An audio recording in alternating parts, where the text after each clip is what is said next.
नमस्ते दोस्तों। आज ज्योग्राफी का पार्ट 12 क्वेश्चन का डिस्कशन करेंगे और इस चैनल पर पहली बार हैं तो चैनल को सब्सक्राइब जरूर करेंगे और दोस्तों में शेयर करेंगे। इसमें सर आगे आपका यूथ कंपटीशन का जो साइंस का बुक है उसका डिस्कशन कराया जाएगा। उसके बाद सार संग्रह एनसीईआरटी महेश वर्णवाल का वन लाइनर जो है उसका भी डिस्कशन कराया जाएगा। आज का देखिए सर, हम लोग का टॉपिक चल रहा था भूकंप, ज्वालामुखी एवं चट्टान। उसका क्वेश्चन नंबर 15 से देखिएगा सर कि जानवरों, वनस्पतियों एवं सूक्ष्म जीवों के अवशेष किस प्रकार की चट्टानों में पाए जाते हैं। तो कौन सा हो जाएगा सर? अवसादी चट्टान। हम लोग चट्टान और भूकंप के बारे में या ज्वालामुखी के बारे में पिछले क्लास में डिटेल डिस्कशन किए थे। क्वेश्चन नंबर 16 देखिएगा, धरातल के सर्वाधिक भाग निम्नलिखित में से किस चट्टान का विस्तार पाया जाता है। तो वो विस्तार है अवसादी चट्टान का ही। क्वेश्चन नंबर 17 देखिएगा कि पृथ्वी के आंतरिक भाग में किस चट्टान का निर्माण अधिक ऊष्मा और दबाव से हुआ है। देखिए सर, ये हो जाएगा केंद्रिक चट्टानें।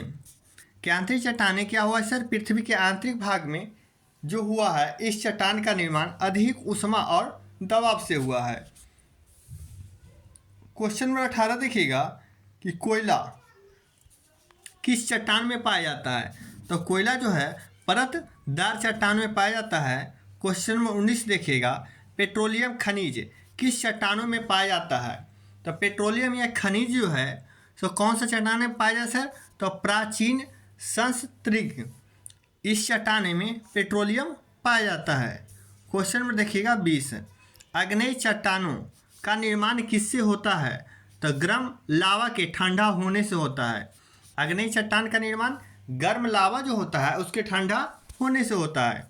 क्वेश्चन नंबर 21 देखिएगा, मशरूम चट्टान निम्नलिखित में से किससे संबंधित है। मशरूम चट्टान, तो ये जो है सर ये हो जाएगा मरुस्थलीय स्थलाकृति से। मरुस्थलीय स्थलाकृति से मशरूम चट्टान से संबंधित है। क्वेश्चन नंबर 22 देखिएगा, भूकंप मूल वह स्थान होता है जहाँ क्या होता है।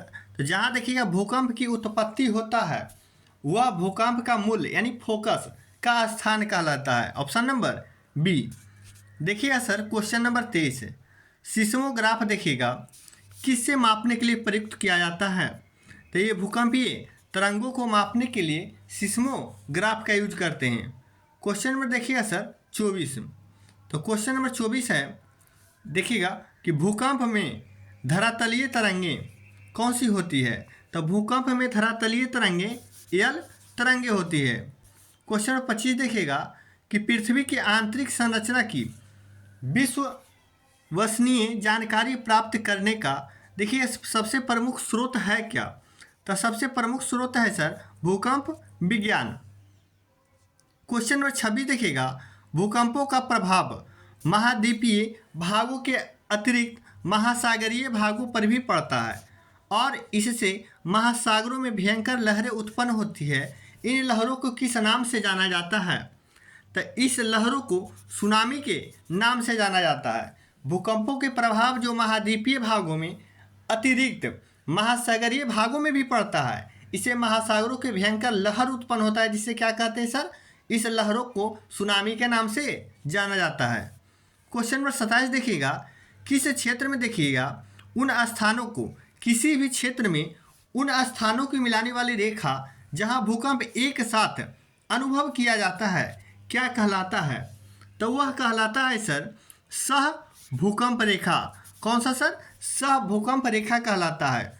जहां क्षेत्र में क्या होता है यानी कि उस स्थानों को मिलाने वाली रेखा जहां भूकंप एक साथ अनुभव किया जाता है उसे सह भूकंप रेखा कहलाते हैं। क्वेश्चन नंबर 28 देखिएगा, निम्नलिखित में से कौन सी भूकंपीय तरंगें सर्वाधिक क्षति पहुंचाता है। तो ये होता है सर दीर्घ पृष्ठीय जो भूकंप होता है ये भूकंप सर सर्वाधिक क्षति पहुंचाता है। क्वेश्चन नंबर 29 देखिएगा, भूगर्भ में जिस स्थान पर भूकंपीय तरंगों की उत्पत्ति होती है उस स्थान को क्या कहते हैं? तो भूकंप केंद्र कहते हैं सर, यानी भूगर्भ में जिस स्थान पर भूकंपीय तरंगों की उत्पत्ति हुई है उस स्थान को भूकंप केंद्र कहते हैं। क्वेश्चन नंबर 30 देखिएगा, अधिकेंद्र ईपी सेंटर जिसको कहते हैं भूकंप का एक बिंदु है जो किससे संबंधित है? तो ये सर भूकंप उद्गम जो होता है, यानी भूकंप का जो उद्गम केंद्र हुआ सर ऊपर भूपृष्ठ बिंदु से होता है। जैसे कि ईपी सेंटर का मतलब क्या हुआ कि जहां भूकंप का उद्गम केंद्र है, ठीक ना, और ऊपर में जो भूपृष्ठ बिंदु बनता है उसे भूकंप का बिंदु कहते हैं, जिसे अधिकेंद्र कहा जाता है, ईपी सेंटर। क्वेश्चन नंबर देखिएगा 31। क्वेश्चन नंबर 31 क्या है कि रिक्टर स्केल का प्रयोग किसके मापने के लिए किया जाता है? तो अभी जस्ट हुआ ना सर, भूकंप की तीव्रता को रिक्टर स्केल का प्रयोग किया जाता है मापने के लिए। क्वेश्चन नंबर 32, भूकंप की उत्पत्ति से संबंधित प्रत्यास्थ पुनःश्चलन, ठीक ना, पुनःश्चलन सिद्धांत देखिएगा का प्रतिपादन किसने किया? देखिए जिसको कहते हैं इंग्लिश में क्या सर, इलास्टिक रिबाउंड थ्योरी। इसका प्रतिपादन किसने किया? तो रीड ने किए थे। क्वेश्चन नंबर 33 देखिएगा, विश्व के सर्वाधिक 63% से लगभग भूकंप निम्न में से किस पेटी में आते हैं? तो परिप्रशांत महासागरीय पेटी में आते हैं। परिप्रशांत महासागरीय में 63% के लगभग भूकंप आते हैं, जो विश्व में सर्वाधिक है। क्वेश्चन नंबर देखिएगा 34, अंततः देखिएगा सागरीय भूकंपों द्वारा उत्पन्न समुद्री लहरों को क्या कहा जाता है? तो इसको कहा जाता है सुनामी। अंतः सागरीय भूकंपों द्वारा जो उत्पन्न समुद्री लहरें होती है उसको क्या कहते हैं? सुनामी। क्वेश्चन नंबर 35 देखिएगा प्रत्यास्थ पुनःश्चलन सिद्धांत निम्नलिखित में से किसकी उत्पत्ति का व्याख्या करना है? तो इसका जो होगा है भूकंप की उत्पत्ति का व्याख्या करता है। क्वेश्चन नंबर 36 देखिएगा, निम्नलिखित में से कौन सा एक एशिया की पूर्वी सीमांतों में होने वाले भूकंपों का कारण बताता है? एशियाई प्लेट के नीचे पैसिफिक प्लेट का अवगमन क्या हो जाएगा सर? एशिया के पूर्वी सीमांतों में होने वाली भूकंपों का कारण कौन बताता है? कारण बताता है एशियाई प्लेट के नीचे जो है पैसिफिक प्लेट का अवगमन। क्वेश्चन नंबर 37 देखिएगा, विश्व की अधिकांश ज्वालामुखी घटनाएं कहाँ घटित तो होती है? तो ये सर देखिएगा विनाशतम प्लेट के किनारों पर होती है। कहाँ पे होती है सर? तो विनाश जो होता है विनाशात्मक प्लेट के किनारों पे। क्वेश्चन नंबर 38 देखिएगा, डाइक क्या है? डाइक के बारे में पूछ रहा है सर। तो डाइक जो है एक ज्वालामुखी निर्मित आंतरिक स्थलाकृति है। ज्वालामुखी है सर निर्मित आंतरिक स्थलाकृति को ही क्या कहते हैं? डाइक कहते हैं। क्वेश्चन नंबर 39 देखिएगा, क्वेश्चन नंबर 39 है ज्वालामुखी देखिएगा उद्गार के फलस्वरूप प्राप्त लावा एवं धरातलीय चट्टानों के टुकड़े को सम्मिलित रूप को क्या कहा जाता है? तो इसको पायरोक्लास्ट कहा जाता है।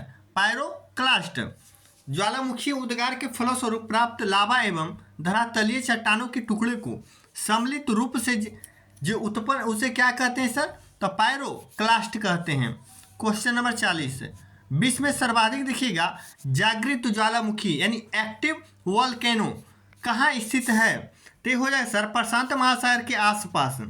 प्रशांत महासागर के आसपास एक्टिव वोल्केनो यानी जागृत ज्वालामुखी है विश्व में सर्वाधिक। क्वेश्चन नंबर 41 देखिएगा, ज्वालामुखियों के बारे में देखिएगा निम्नलिखित में से कौन सा कथन सत्य है? तो देखिएगा पृथ्वी की क्रस्ट की एक नली होती है जिसके माध्यम से भूगर्भ की यानी पिघली हुई चट्टानों तथा अन्य पदार्थों बाहर आते हैं। तो ये तो सही है ना सर। अब देखिएगा अक्सर इनकी नली के चारों ओर गोल कीपाकार देखिएगा पहाड़ी अथवा पर्वतीय भाग का विस्तार होता है, ये भी सही है। अब देखिएगा सी नंबर क्या कहता है? तो ज्वालामुखी जागृत, प्रसुप्त एवं शांत तथा मृत 3 प्रमुख प्रकारों में वर्गीकृत किए गए हैं। तो ये भी सही है, तो ऑप्शन नंबर डी हो जाएगा। क्वेश्चन नंबर 42 देखिएगा, अग्निवलय रिंग ऑफ फायर किसे कहा जाता है? तो रिंग ऑफ फायर प्रशांत परिमेखला को कहा जाता है। प्रशांत परिमेखला को रिंग ऑफ फायर यानी अग्नि वलय कहा जाता है। क्वेश्चन नंबर देखिएगा 43। इसमें क्या है कि निम्नलिखित में से कौन सा ज्वालामुखी के उन 3 वर्गों में शामिल नहीं है जो उनके उद्भव की आवृत्ति के आधार पर वर्गीकृत किए गए हैं। तो ये हो जाएगा यौगिक ज्वालामुखी। कौन सा ज्वालामुखी सर? यौगिक ज्वालामुखी। ये तो देखिए जागृत जो है या जागृत एक्टिव जिसको बोलते हैं है, मृत ज्वालामुखी भी है, प्लस सुप्त ज्वालामुखी भी है, लेकिन यौगिक ज्वालामुखी शामिल नहीं किया गया है 3 वर्ग में। क्वेश्चन नंबर देखिएगा 4। निम्नलिखित में से किसे प्रकृति का सुरक्षा वल्व कहा जाता है? बहुत एग्जाम में पूछा है प्रकृति का सुरक्षा वल्व किसे कहा जाता है, तो ये ज्वालामुखी को कहा जाता है। Question number 45। पेले अश्रु देखिएगा ये किस उत्पत्ति का है? ये पेले अश्रु की उत्पत्ति कब होती है? तो ये होती है ज्वालामुखी जब उद्गार होता है उस समय को ही हम पेले अश्रु कहते हैं। क्वेश्चन नंबर 46 देखिएगा। क्वेश्चन नंबर 46 है किस ज्वालामुखी में ऐतिहासिक काल के उद्गार नहीं है? अब देखिएगा ये ज्वालामुखी बताना है सर जो ऐतिहासिक हैं, जो उद्गार नहीं होते हैं, तो मृत ज्वालामुखी जिसे मरा हुआ ज्वालामुखी कहते हैं। क्वेश्चन नंबर देखिएगा 47। वह कौन सा महाद्वीप है जहाँ एक भी ज्वालामुखी नहीं है? तो वह ऑस्ट्रेलिया ज्वालामुखी है सर। ऑस्ट्रेलिया महाद्वीप ऐसा है जहाँ एक भी ज्वालामुखी नहीं है। क्वेश्चन नंबर देखिएगा 48। लंबे समय तक शांत रहने के पश्चात विस्फोट होने वाला ज्वालामुखी क्या कहलाता है? तो ये कहलाता है सर सुषुप्त ज्वालामुखी। यानी क्या होता है ना, यानी इसमें ज्वालामुखी क्या होता है, नहीं फटता है, बहुत दिन तक शांत रहता है, लेकिन कभी कभी क्या होता है सर, फट जाता है। इसे सुषुप्त क्या कहते हैं? एक्टिव। जो हमेशा रहता है वो एक्टिव रहता है, और मृत रहता है जो कभी नहीं होता है। क्वेश्चन नंबर देखिएगा 49। किस स्थलाकृति का निर्माण ज्वालामुखी क्रिया से नहीं होता है? तो देखिएगा लावा पठार ये होता है, सील या डाइक भी होता है, अभी जस्ट पढ़े हैं, लावा मैदान भी होता है, विसर्प कभी नहीं सुने होंगे। क्वेश्चन नंबर देखिएगा 50। अस्ट्राबोली। अस्ट्राबोली किस प्रकार की ज्वालामुखी है? तो अस्ट्राबोली है सर जागृत ज्वालामुखी है। अस्ट्राबोली किस प्रकार की ज्वालामुखी है? जागृत ज्वालामुखी है। क्वेश्चन नंबर 51 देखिएगा। समतल चोटी वाली समुद्री पहाड़ी को क्या कहते हैं? तो समतल चोटी वाली समुद्री पहाड़ी को सर हम लोग कहते हैं गुयाट। क्या कहते हैं? गुयाट। समतल चोटी वाली समुद्री पहाड़ी को। क्वेश्चन नंबर 52 देखिएगा। पृथ्वी की पपड़ी यानी अर्थ क्रस्ट, अर्थ क्रस्ट को ठोस चट्टानों के नीचे जो पिघला हुआ पदार्थ होता है कभी कभी ज्वालामुखी के उद्गार के साथ धरती के ऊपर यानी तल पर आ जाता है, उसे क्या कहते हैं? तो उसे मैग्मा कहते हैं सर। क्वेश्चन नंबर देखिएगा 53। क्रेटर तथा देखिएगा काल्डेरा स्थलाकृतियां निम्नलिखित में से किससे संबंधित है? तो ज्वालामुखी का क्रिया से संबंधित है।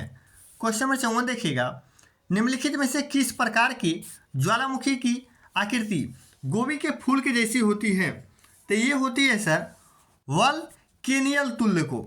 वल्केनियल तुल्य जो होता है सर, इसमें क्या होता है ज्वालामुखी की आकृति गोभी के फूल की जैसी होती है। क्वेश्चन नंबर 55 देखिएगा। क्वेश्चन नंबर 55 है कि ज्वालामुखी के उद्गार के समय निकलने वाली गैस में देखिएगा जलवाष्प की मात्रा कितनी होती है? तो 80 से 90% होती है जलवाष्प की मात्रा। क्वेश्चन नंबर 56 देखिएगा कि निम्नलिखित में से देखिएगा कौन विश्व का सबसे ऊंचा ज्वालामुखी पर्वत है? तो सबसे ऊंचा ज्वालामुखी पर्वत कौन सा हो जाएगा? तो माउंट कोटोपैक्सी। क्वेश्चन नंबर 57 देखिएगा। विस्फोट की तीव्रता के आधार पर ज्वालामुखियों के प्रकार का देखिएगा सही आरोही क्रम।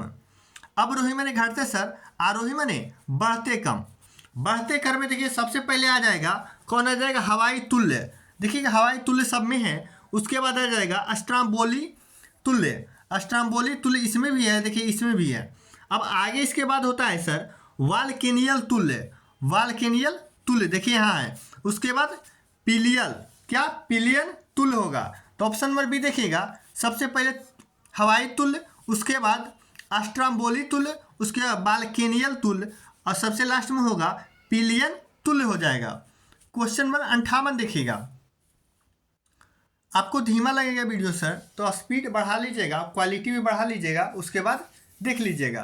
क्वेश्चन नंबर 58 देखिएगा, पेले के वाल का संबंध देखिएगा निम्नलिखित में से किस प्रकार के ज्वालामुखी से है। तो ये सर हवाई तुल्य ज्वालामुखी से संबंधित है। क्वेश्चन नंबर 59 देखिएगा, निम्नलिखित में से कौन सा मृत ज्वालामुखी नहीं है।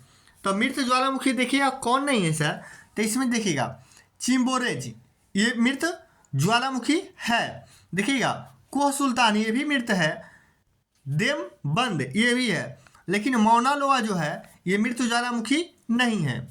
क्वेश्चन नंबर 60 देखिएगा, 10,000 धुआरों की घाटी, 10,000 धुआरों की घाटी कहाँ पाई जाती है सर।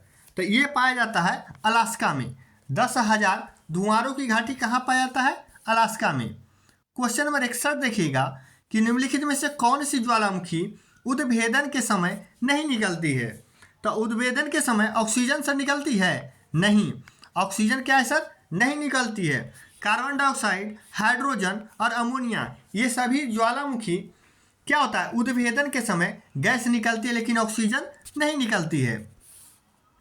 क्वेश्चन नंबर 62 देखिएगा, विश्व का सर्वाधिक ज्वालामुखी वाला क्षेत्र। तो विश्व का सर्वाधिक ज्वालामुखी वाला क्षेत्र देखिएगा फिलिपाइन द्वीप समूह। कौन सर, फिलिपाइन द्वीप समूह हो जाएगा। अब देखिएगा क्वेश्चन नंबर 63।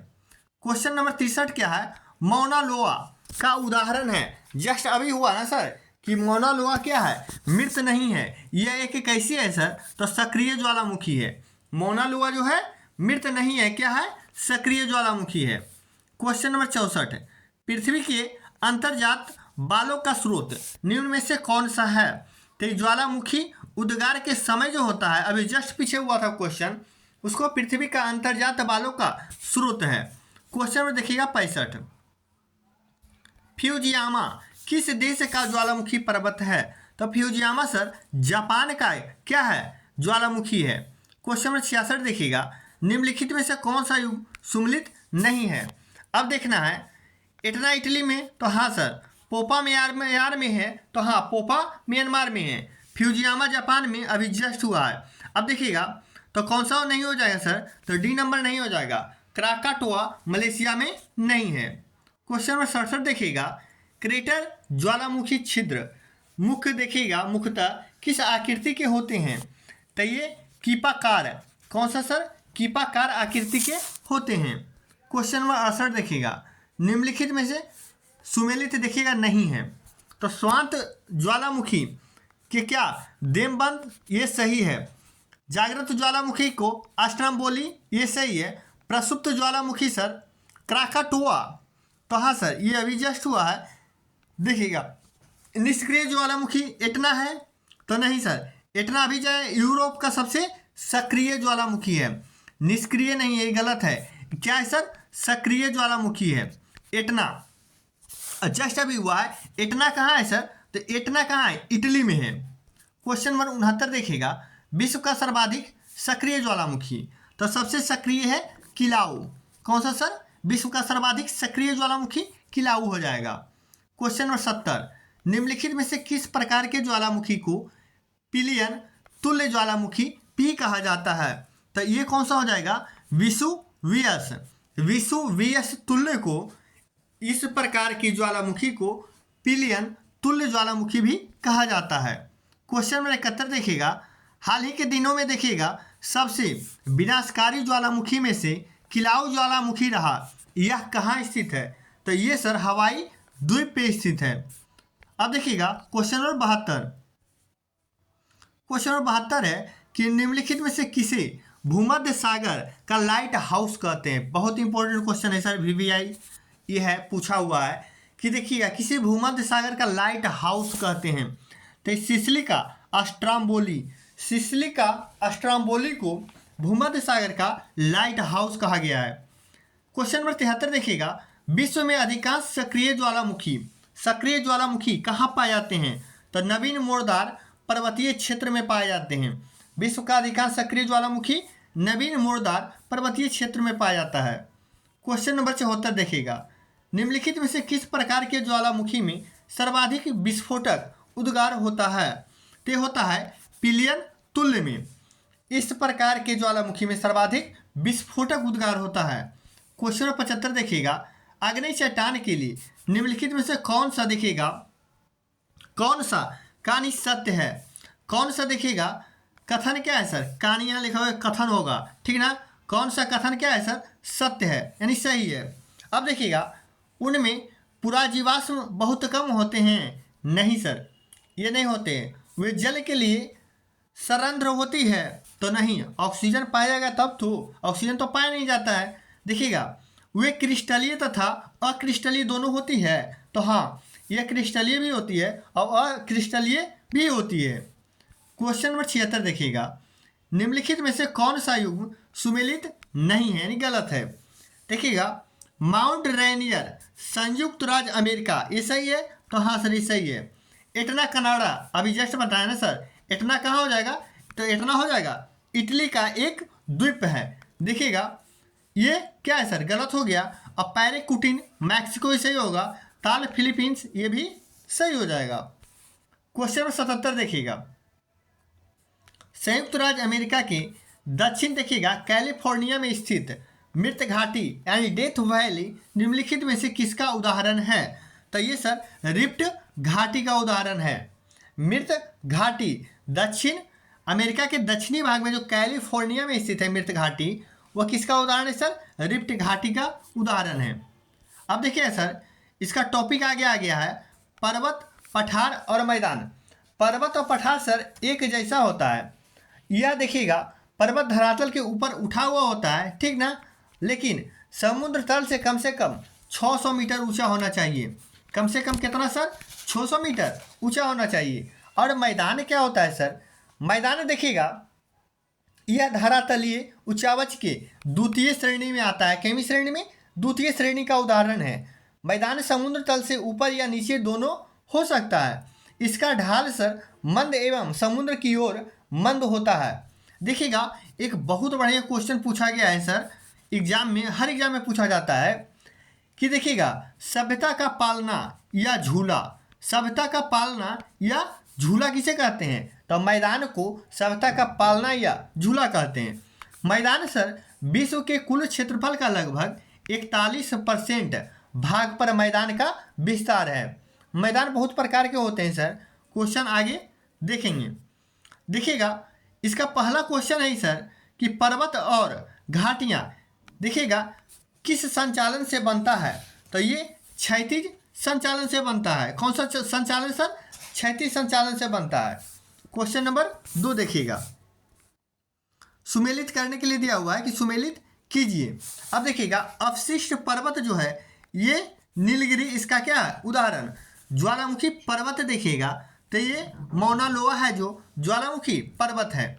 खंड पर्वत देखिए कौन है सर? तो ब्लैक फॉरेस्ट ये खंड पर्वत है। बलित पर्वत हिमालय जानते ही हैं कि बलित पर्वत हिमालय है।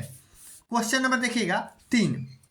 क्वेश्चन नंबर 3 क्या है कि ब्लैक हिल या ब्लू हिल तथा ग्रीन हिल देखिए नामक पहाड़ियाँ किस देश में स्थित है? तो संयुक्त राज्य अमेरिका में स्थित है।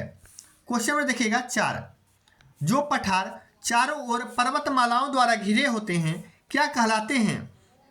तो वो कहलाते हैं अंतर पर्वतीय पठार।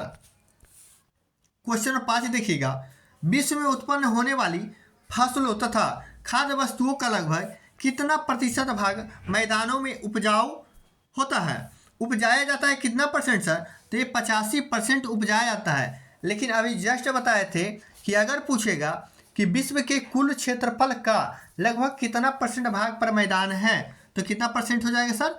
41% हो जाएगा। क्वेश्चन में देखिएगा 6, माउंट एवरेस्ट किस देश में स्थित है? तो माउंट एवरेस्ट कहाँ है सर? नेपाल में स्थित है।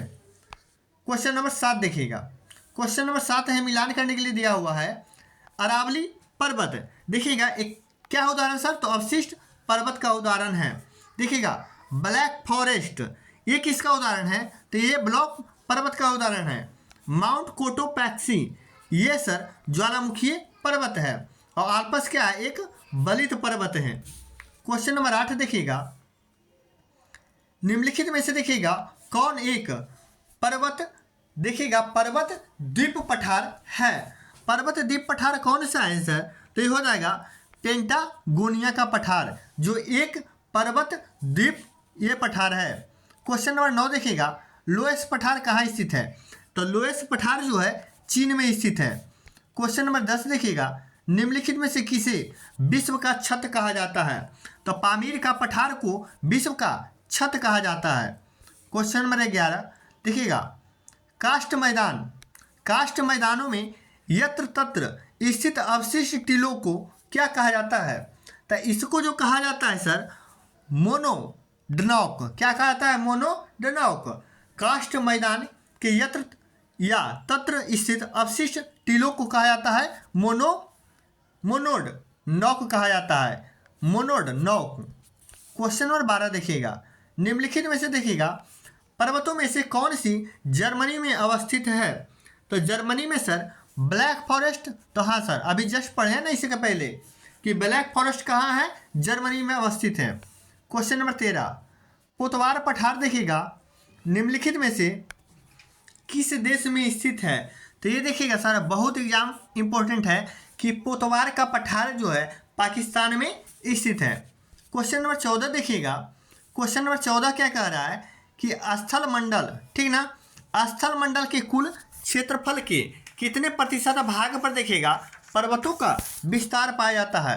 तो ये सर जब पूछेगा कि कुल क्षेत्रफल के कितने प्रतिशत भाग पर पर्वत का विस्तार, तो कितना हो जाएगा? 26%। और कुल पे बताएंगे 41%।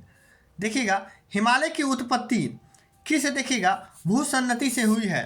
तो टेथिस नामक उथला समुद्र से हुआ है। और हिमालय के देखिए सर कहाँ? हिमालय के दक्षिण यानी भारत के उत्तर में हिमालय है ना, तो देखिएगा जब यहाँ हम लोग हैं भारत इंडिया जहाँ है वो पहले क्या था सर? तो देखिएगा यह गोंडवाना लैंड था। कौन सा? गोंडवाना लैंड। और जहाँ चीन है सर वो था अंगारा लैंड। क्वेश्चन नंबर 16 देखिएगा, काराकुम मरुस्थल किस देश में स्थित है? तो तुर्कमेनिस्तान में स्थित है काराकुम मरुस्थल। क्वेश्चन नंबर 17, पर्वतों के पदों, ठीक ना, देखिएगा किस पर्वत के सहारे स्थित पठार को कहा जाता है? तो ये जो है सर पर्वत द्वीपीय, देखिएगा पर्वत पदीय पठार को ही देखिएगा पर्वत पदीय पठार को हम पर्वतों के पदों अर्थात किसी पर्वत के सहारे स्थित पठार को कहते हैं। क्वेश्चन नंबर 18 देखिएगा मिलान करने के लिए दिया हुआ है। देखिएगा अनातोलिया का पठार, तो देखिए तुर्की में है, ये सही है। अबिसिनिया का पठार तो इथियोपिया में है। देखिएगा मेसेटा का पठार स्पेन में, ये भी सही है। अब देखिएगा एशिया का माइनर किसे कहता है? ईरान को। अब क्वेश्चन नंबर देखिएगा 19, निम्नलिखित में से कौन सी पर्वत श्रृंखला विश्व में सबसे बड़ी है? तो ये हो जाएगा कौन सा सर? एंडीज। एंडीज जो है विश्व में देखिएगा क्या है? सहारे सबसे बड़ी पर्वत श्रृंखला है। क्वेश्चन नंबर 20, रांची का देखिएगा पाट पठार, रांची का पाट पठार निम्नलिखित में से क्या है? तो ये एक उत्थित क्या है? पेनी प्लेन। एक उत्थित क्या है? पेनी प्लेन है। क्वेश्चन नंबर 21 देखिएगा, पर्वत निर्माणक देखिएगा भूसन्नति सिद्धांत का प्रतिपादन किसने किया था? तो कोबर ने किए थे। क्वेश्चन नंबर 22 देखिएगा, क्वेश्चन नंबर 22 है पेनाइप, देखिएगा पेनाइन यूरोप और अल्प देखिएगा अप्लेशियन अमेरिका और अरावली भारत का उदाहरण एक क्या है? तो एक पुरानी पर्वत श्रृंखला है, पुरानी पर्वत श्रृंखला है। देखिए यूरोप का कौन हो जाएगा? पेनाइन हो जाएगा, और अमेरिका का अप्लेशियन हो जाएगा, और भारत का अरावली हो जाएगा, जो पुरानी पर्वत श्रृंखला का उदाहरण है। क्वेश्चन नंबर 23, हिमालय पर्वत श्रृंखला किसका उदाहरण है? तो हिमालय एक वलित पर्वत है। क्वेश्चन नंबर 24, निम्नलिखित में से कौन विश्व के नवीन वलित पर्वत का उदाहरण है? तो हो जाएगा आल्पस पर्वत जो है ये नवीन वलित पर्वत का उदाहरण है। क्वेश्चन नंबर 25, दक्षिणी आल्पस पर्वत कहाँ स्थित है? तो ये न्यूजीलैंड में स्थित है। क्वेश्चन नंबर 26, स्थल मंडल के कुल क्षेत्रफल के कितने प्रतिशत भाग पर पठार का विस्तार है? तो पठार का हो जाएगा 33%। क्वेश्चन नंबर 27, टेलीग्राफिक पठार देखिएगा कहाँ स्थित है? तो ये उत्तरी अटलांटिक महासागर में स्थित है। टेलीग्राफिक पठार। क्वेश्चन नंबर 28, एंडीज पर्वतमाला की सर्वोच्च चोटी, बहुत एग्जाम में पूछा हुआ गया है, एकांगुआ। एंडीज पर्वत की सर्वोच्च चोटी एकांगुआ है। क्वेश्चन नंबर 29 देखिएगा, तिब्बत का पठार निम्नलिखित में से कहाँ स्थित है? तो हिमालय पर्वत तथा क्यून लून के मध्य स्थित है। हिमालय पर्वत तथा क्यून लून के मध्य स्थित है। क्वेश्चन नंबर 30 देखिएगा, मिलाने के लिए दिया हुआ है। अब देखिएगा, अर्जेंटीना का सर्वोच्च चोटी, तो अर्जेंटीना का सर्वोच्च चोटी हो जाएगा एकांगुआ, ठीक ना, जो एंडीज पर्वतमाला की सर्वोच्च चोटी है। इक्वाडोर, तो इक्वाडोर के देखिएगा देश का सर्वोच्च शिखर क्या हो जाएगा? तो ये हो जाएगा चिम्बाराजो। चिम्बाराजो हो जाएगा इक्वाडोर देश की सर्वोच्च चोटी। तंजानिया का सर, तो तंजानिया का हो जाएगा किलिमंजारो, सर्वोच्च चोटी है तंजानिया का। संयुक्त राज्य अमेरिका का तो हो जाएगा माउंट मैकिनले, जिसे दे नाली कहते हैं। क्वेश्चन नंबर 31 देखिएगा, बोलीविया के पठार, बोलीविया के पठार पर निम्नलिखित में से किस धातु की सर्वाधिक उत्खनन किया जाता है? तो इसका टीन का सर्वाधिक उत्खनन किया जाता है। क्वेश्चन नंबर 32 देखिएगा, उत्तरी पश्चिमी चीन का देखिएगा लोएस्ट मैदान किस प्रकार के जमाव से बना है? तो ये रेत और धूल कणों के जमाव से बना है। क्वेश्चन नंबर 33, फ्रांस तथा स्पेन के बीच देखिएगा सीमा बनाने वाला पर्वत कौन सा है? तो पिरेनीज। फ्रांस और स्पेन के बीच सीमा बनाने वाला पर्वत पिरेनीज हो जाएगा। क्वेश्चन नंबर 34, निम्नलिखित में से किस स्थल रूप में सभ्यता का पालना कहा जाता है? अभी जस्ट बताए थे सर, मैदान को कहा जाता है क्या? सभ्यता का पालना कहा जाता है स्थल रूप को। क्वेश्चन नंबर 35, संप्रदाय मैदान निर्माण किसके द्वारा किया जाता है?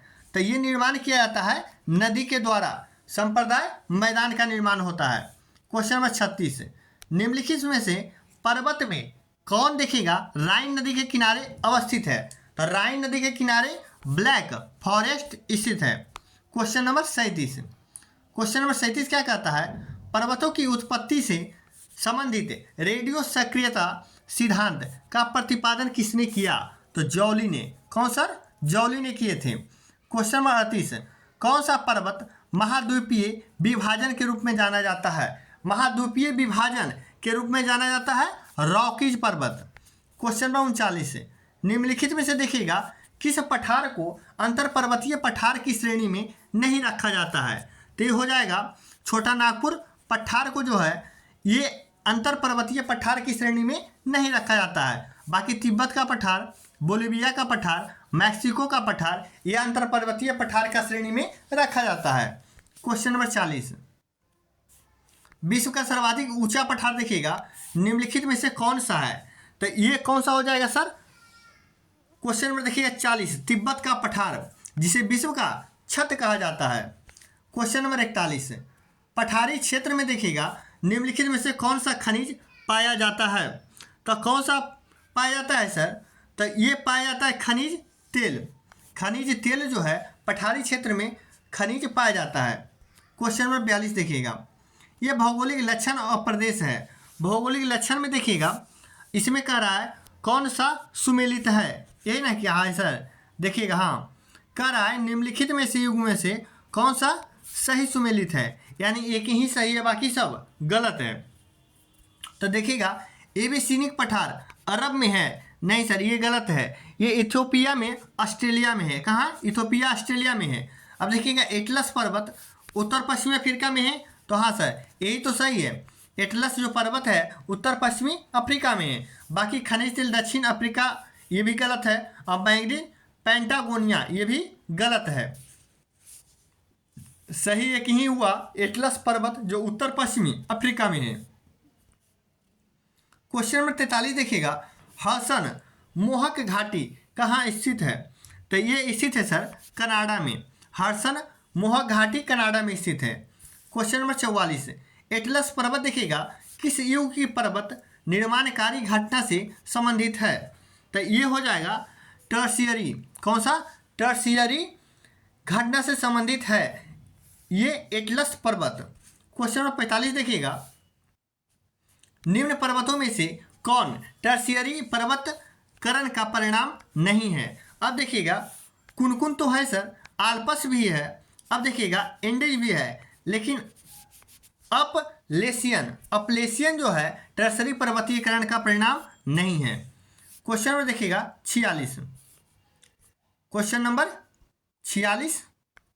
यही सर हम लोग का आज का सेशन समाप्त होता है। कल किसी 45 क्वेश्चन ही था इसमें। अगला चैप्टर जो हम लोग ज्योग्राफी पढ़ेंगे, जल मंडल के बारे में पढ़ेंगे। कल किसी और टॉपिक पे चर्चा करेंगे सर। आज के लिए इतना ही।